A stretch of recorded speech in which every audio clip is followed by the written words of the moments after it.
Hello, magandang araw. Ang dami nagrereklamo eh. Blanco daw itong nasa likod ko. Lagay tayo ng ano, design. Hindi kasi ako pwedeng mag-ano dito sa bahay, dito sa likod. Nakikita nyo ba? Picture ni Tito Norman to eh. I-zoom nyo na lang. Nag-print lang ako ng picture. Hindi ako pwede mag-ano dito. Temporary lang po itong lugar ko kasi nababasa ko doon sa comments. Ang pangit daw nung ano ko. Nandito lang kasi ako dahil mainit, mainit po sa taas. Nakakapag-vlog naman ako sa taas pagka halimbawa, after ko magtrabaho madaling araw, ano. Pero pag mga ganitong umaga, lalo na't may update si Fuji News, dito na ako nag-shoot sa baba gamit itong yung portable ko na ano. Sorry po kung medyo pangit ha, pero patuloy tayo. Bago lahat, no, happy birthday daw sa anak ni Sir Drummer Tales, si Jet Antonimus Rivera. Hello, salamat sa suporta. Ilang taon na yung anak mo, Sir Drummer Tales? Then, ito si Sir Monty, may pinapabati siya. Ha? Si si Ma'am si Ma'am Mary Gonzales, nanay ni Sir Monty sa GMA Cavite. Uy, nanay, happy birthday ha. Ito si nanay. Oh. Happy birthday, nanay! Anong handa natin? Nagugutom tuloy ako. Happy birthday po. Enjoy your day. April 15, no? Saan na yung cursor ng mouse ko? Ito to. So, patuloy tayo mga kababayan ko. So, ano ba yung pag-uusapan natin? Kahapon, no? Nag-live si Tito Norman, bandang hapon na rin yata, tanghali, after mag-hearing. Yung regarding sa hearing, mamayang gabi natin pag-usapan, ano?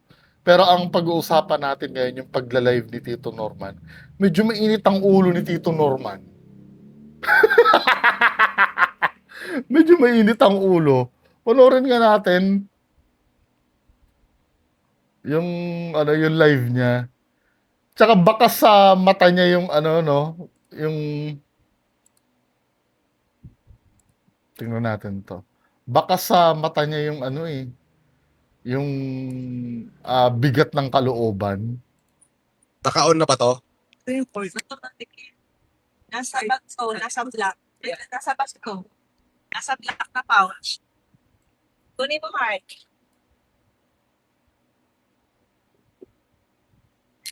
May black na pouch dyan. Doon siya pag-tingnan mo. Power bank. Okay, okay na. Uy, kasama mo yata yung Viva Max mo dito sa likod mo ah.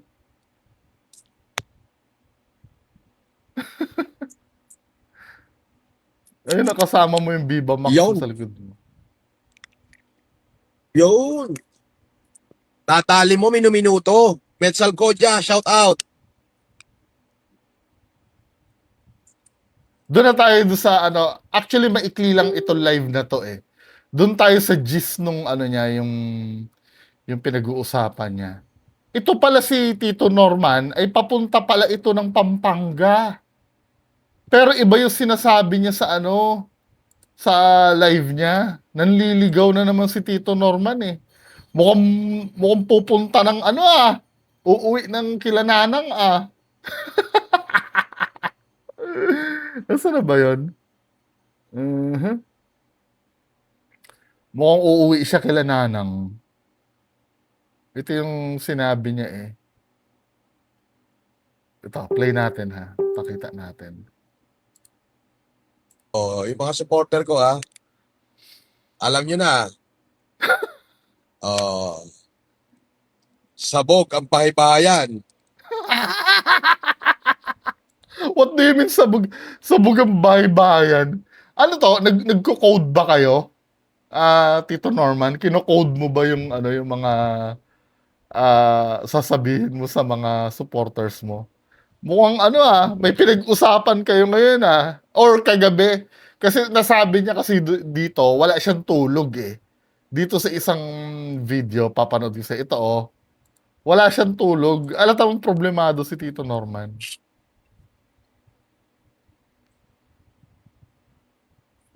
Boss, pogi mo ngayon. Huwag mo na akong binobola, wala pa akong tulog. Hindi kita bibigyan ng pera. Di ba, men? Tulog din. Makakasama sa health mo yan, sir, si Sir Tito Norman, di ba?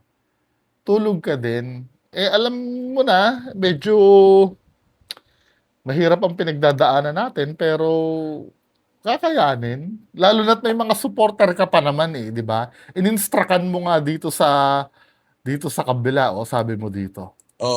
Yung mga supporter ko alam nyo na, oh, sabog ang pahibayan.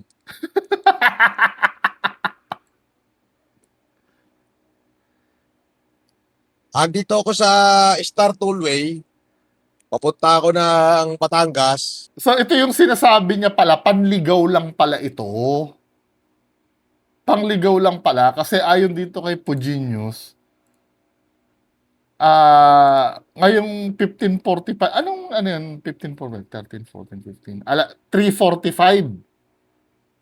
Kaninang 3:45 pala, nasa Pampanga siya. Mukhang paakyat. Nanliligaw pala talaga siya, nililigaw niya yung kung saan pupunta. Yung mga kanyang, yung mga taga-subaybay niya. Ano, pupunta ka Lananang, matutuloy na ba yung kalabaw? Pero yung yung worth ng kalabaw daw sa bentahan ngayon, Tito Norms, 30K daw 'Di ba? 30K yung kalabaw, baka mamaya, 'di ba? Maubos mo yung kay Tatang Gilbert. And then San Pablo. And then Chaong. Oo. Bago Lutena. Oo. Wala siya sa mood Boss, kumusta hearing mo? Abay, ayos. Ayos tayo. Wala namang problema. Ayos lang. Oh. Alam mo, huwag na tanongin yung mga kaso-kaso na yan. Oo. Oo. Tanong yung mga kaso-kaso na yun. Tingnan nga natin yung long version nito kay Puginius.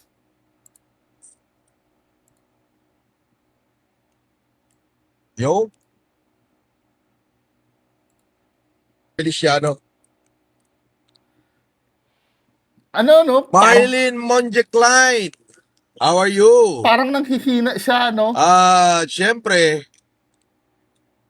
Kenny's Vlog. Si Reduce. Yung mga supporter ko Parang need alam mo nyo ng na. Tito Norman, parang need mo ng vitamins. Sabog Nanghihina ang ka. pahibayan.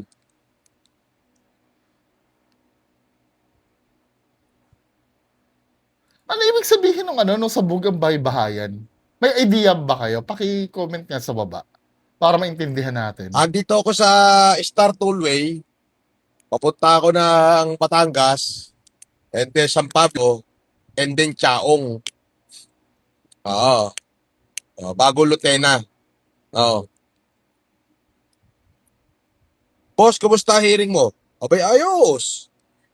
Ayos tayo. Wala namang problema. Ayos lang. Oo. Di, may problema daw Mamaya pag-uusapan natin mamayang gabi yung kwento ni Puginius regarding dun sa niya, dun sa hearing niya. Nakakaawa. Alam mo, huwag na tanongin yung mga kaso-kaso na yan. Oo. Di ba? Huwag nyo naiintindihin yung mga kaso-kaso. Kaso-kasuhan lang yan. Uy, pwede kang sabi sa akin nung isang abogado na kausap ko, pwede ka daw diyan, ma-contempt dyan, anong pagkakasabi sa akin? Kasi pinagkikwentuhan namin itong ano eh, itong unang live mo eh. Yan o, using statement na na wag niyong intindihin yung kaso, kaso-kasuhan lang yan.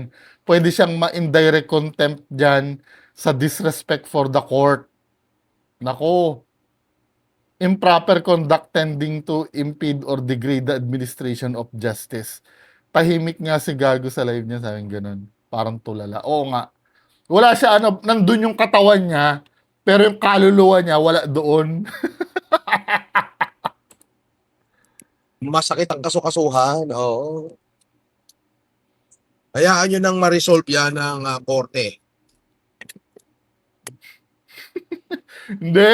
Ba't korte magre-resolve? Anong pangalan ng korte? Ikaw ang magre-resolve nun. Kasi may hinihingi nga daw sa'yo na kailangan mo i-provide.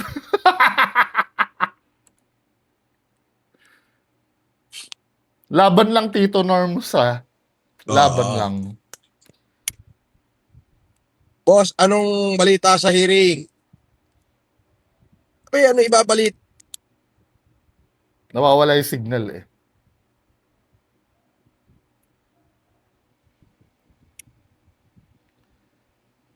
Tahimik siya, oh. Nagbabasa siya ng mga comment na ang hinahanap nito pang-encourage sa kanya. Medyo down na down talaga siya, eh. Nagtutugma ito doon sa kwento ni Puginius na pag-uusapan natin mamayang gabi.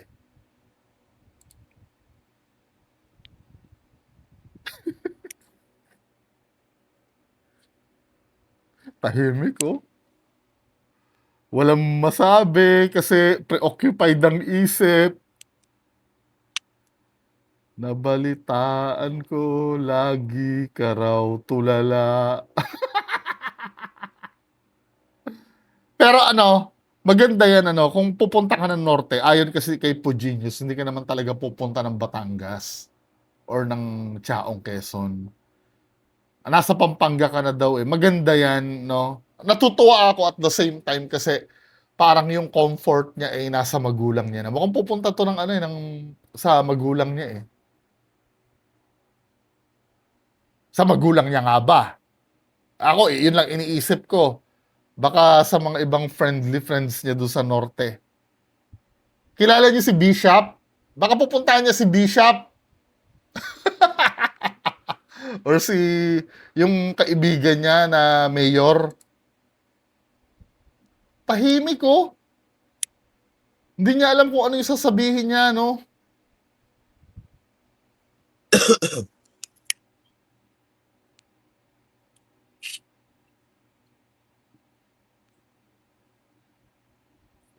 Boss, pogi mo ngayon. Huwag mo na akong binobola, wala pa akong tulog. Hindi kita bibigyan ng pera. Binubola, wala pa kang tulog si Idol eh. Ano ba? Tingnan natin hanggang matapos. Kasi abrupt yung pagkakatapos ito eh. Siguro nawala ng signal eh. Pinanood ko din ito ng live eh. May sasabihin pa ba siya? As in, wala siya masabi, min. Yung isip niya, wala akong masinagang. Shoutout to kay Jomar. Sabi ni California, Fishing TV. Oh,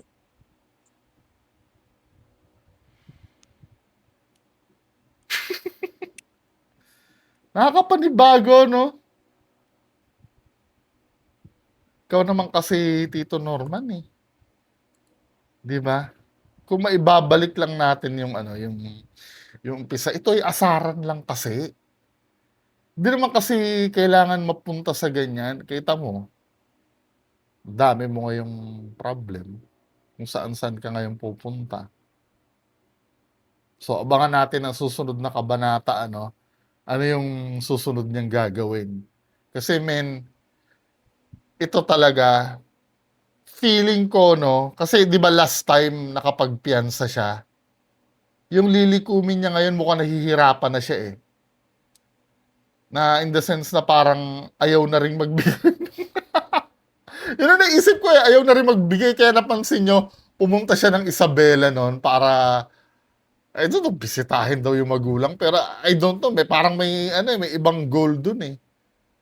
Ang hirap ng buhay niya 'no? Simula nung pinansin niya si MG. Kasi sa totoo lang may mga bagay kasi na dapat pinalampas mo na lang Tito Norms, eh. Yung halimbawa si MG. Kasi once na na-content ka ni MG, lalampasan ka na, eh. Eh, wala, eh, nakipagbardagulan ka, eh. Siguro akala niya opportunity din yun na ano 'no, na yung magsigawan sila or magsagutan sila sa social media, parang dun lang. Eh, ang nangyari, natatalo siya every time na may mga facts na nilalabas laban sa kanya. Nagdemanda siya tuloy. Nung nagdemanda siya, akala niya, 'di ba? Kaya nga sinasabi ko nung una, feeling ko ang laban nito yung pang sabina-sabina na lang, eh, pumapalag yung kalaban niya, eh. Gano'n talaga ang buhay. Hindi natin, alam kung ano yung mangyayari sa susunod. Well, abang-abang na lang tayo mga men, ano. So, yan lang muna pag-uusapan natin ngayong umaga. Magandang umaga sa inyong lahat. Bye-bye.